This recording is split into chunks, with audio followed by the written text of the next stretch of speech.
We are here today with Larry Allison from LA Fins, and we are going to teach you how to buy your first single fin. Larry, first off, how you doing?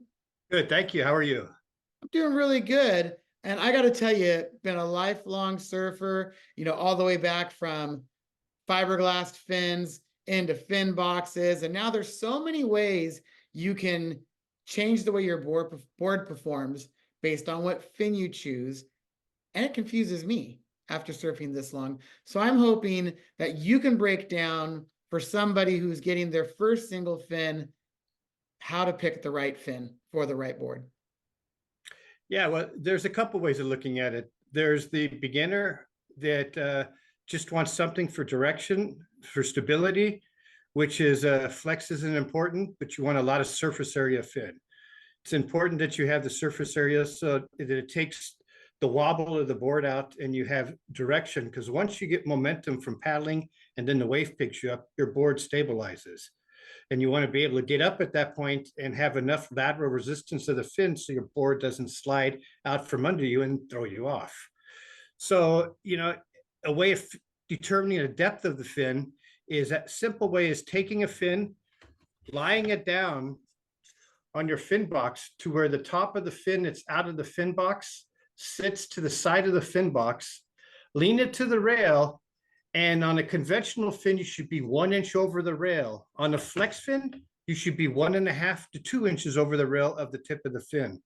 And that's usually a good indicator as far as the depth, because that depth will determine when the board comes up to turn that you have enough fin engaged in the water so the tail doesn't pop up and roll out from under you and throw you off the board.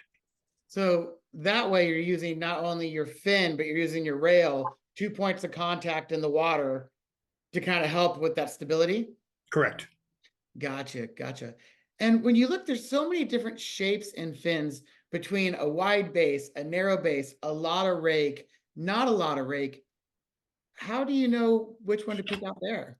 Well, what happens is that depending what type of board you have and what you want it to do, taking a basic board with a pretty full rail, you want to have, I like what I call a beach break, which is new, which is upright. So your leading edge is more upright, which causes your board to be more responsive at a sooner stage. So when you lean in to your rail, your board will respond. Unlike a fin that has more rake, which is actually a little bit delayed in release, but you want that hole going down the wave as far as for drive. Because a lot of times if your fin's too vertical, the water will release, it'll react, come off too soon. And depending on where the box placement is, if you have a box that's 6 inches versus a box that's 4 inches from the tail, if you don't have a balance between the release of the fin to the tail of the board, you can become either what we call board dominant, which means that your fin's too vertical, which then you put a rake fin back in to delay that release so it balances out to the release of the board tail. Gotcha. So in simple layman's term, would a board with less rake be looser or stabler? Looseness with less rake, your stability comes into situation with volume of fin, how big the fin is. Gotcha. And how much base it has. Like here, you'll see the gray little fin, narrow base, because hull boards are real hard to turn with. You have the rail of the board being part of the turning mechanism versus a beach break, which is a wide base.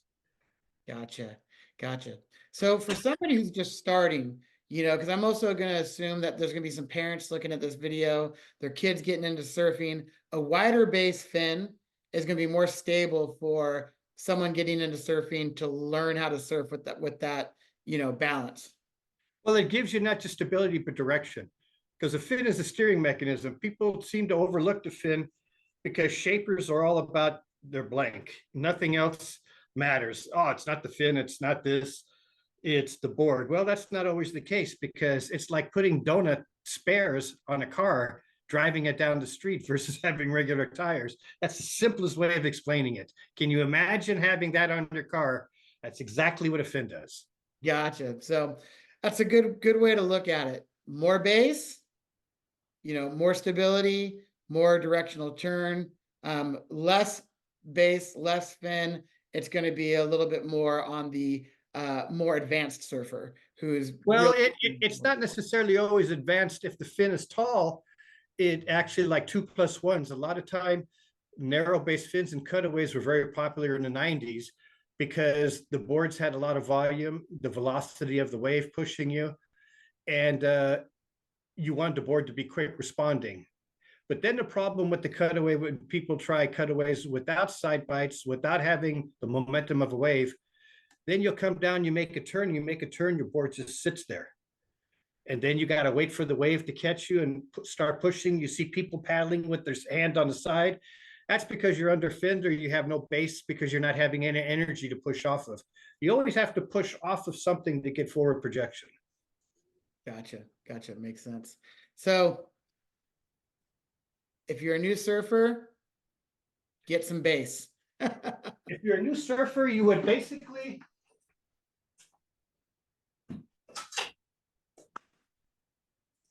get a fin like this, just basically a dolphin upright fin, and depending on the board, this is a 9-inch. This would be like, for example, 8.6 to 9.2. Then you'd get a 9.5.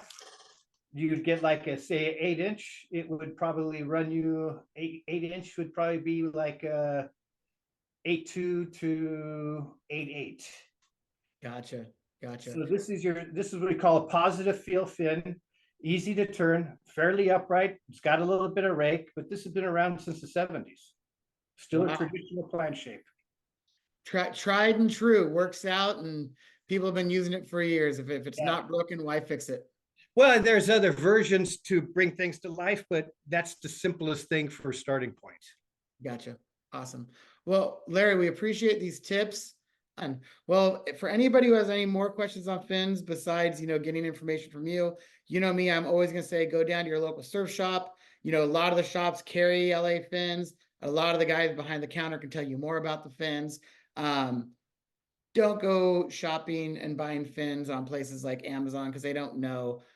Go to your local surf shop, talk to your shapers, talk to the board builders, talk to the fin builders, and get an experience, get some knowledge, and go get stoked and get in the water. Thanks for watching How To. Check in with you next time.